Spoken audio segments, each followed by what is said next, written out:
Let's talk about your rights and your job. What if you're afraid to go to work and you say, I need some time off? Will you lose your pay? Do you qualify for EI? And the bigger question, of course, long-term, what do you do when it comes to your rights? Let's bring in employment lawyer Alex Lucifero joining us this morning. Thank you for your time, Alex. Morning, Leslie. First question, overnight breaking. Air Canada laying off 5,000 flight attendants. I'm sure there are going to be more in the days to come. Comment, if you can, generally about the rights of those people affected by major layoffs like that.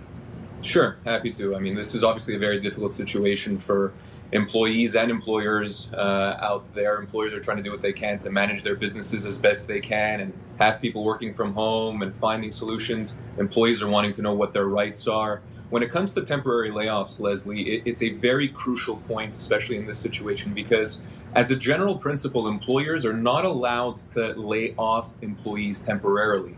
That's potentially what we call a constructive dismissal. There are only really two ways in which an employer can lay off an employee. Number one, if you're in the unionized environment, your collective agreement probably allows for layoffs. So in the case of Air Canada, for example, and for those unionized employees of Air Canada, those employees may very well have to accept that layoff because it is a term of their collective agreement as a union.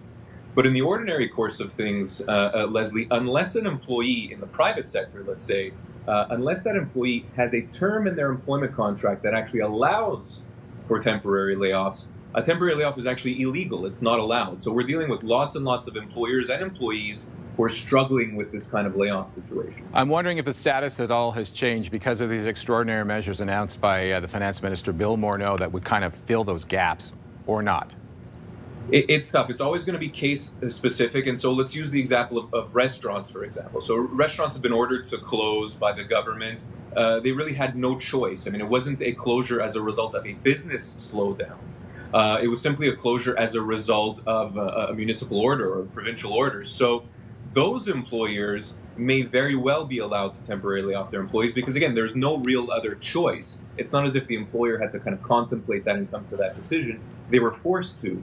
But in the case of a business slowdown, for example, despite the fact that, we're all effectively on lockdown and it's effectively a pandemic, employers choosing to lay off employees as a result of the business slowing down while operations continue in some form or fashion, again, that's not necessarily a move they'd be allowed to make. It may very well lead to a termination and to severance obligations owing to that employee. Now, if I'm a business owner, I know some restaurants who are saying we're closing for the next 2 weeks. Very optimistic. However, that's what they're saying. We're not actually laying you off. You still have your job. We're just not open. The definition is the same. So if people are watching and their restaurant owner is saying, or their worker or their boss is saying, we're not laying you off, we're just closing up shop, it is the same thing essentially, right? Well, it depends whether they call it a temporary layoff. Oh boy. Right? So if it is a temporary layoff, then yes, there is the presumption that they might be recalled back to work. And again, in the case of, let's say, a restaurant that's been ordered to close, that may very well be an option for that employer, given the exceptional circumstances. But you're right in the general sense of the phrase that a temporary layoff may very well just amount to a termination in another situation, Leslie. So, temporary is the important word there. A layoff is ultimately the same as a termination. Those terms are exchangeable, basically. Yeah, we're trying to cut through all the large legal language here so that we can help everybody. What if somebody is afraid to go to work and they work in a convenience store or at a big box store and they tell their boss, I'm too afraid to come to work? Is that refusal to work?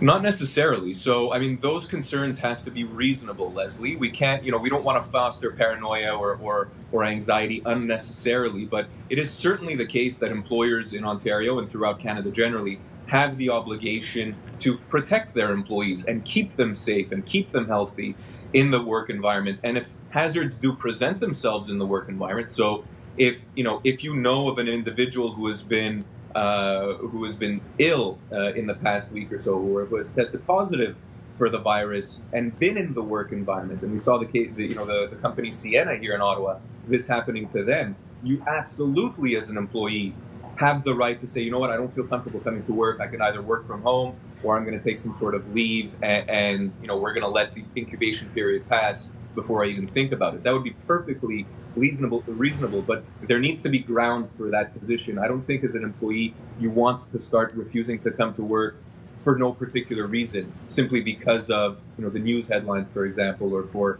for an unknown reason. It has to be tied to an actual concern in the workplace. I got 10 seconds left. At what point do we call an employment lawyer if it isn't going well for us? We've spoken to dozens and if not hundreds of people already. If you have been infected in the workplace as an employee or an employer for that matter already, and thousands of people have, it's time to speak with an employment lawyer then already. You don't want things to delay. You don't want matters to drag on. You need to address it head on and right away. Alex Lucifero, thanks for your insight and expertise. Appreciate your time this morning.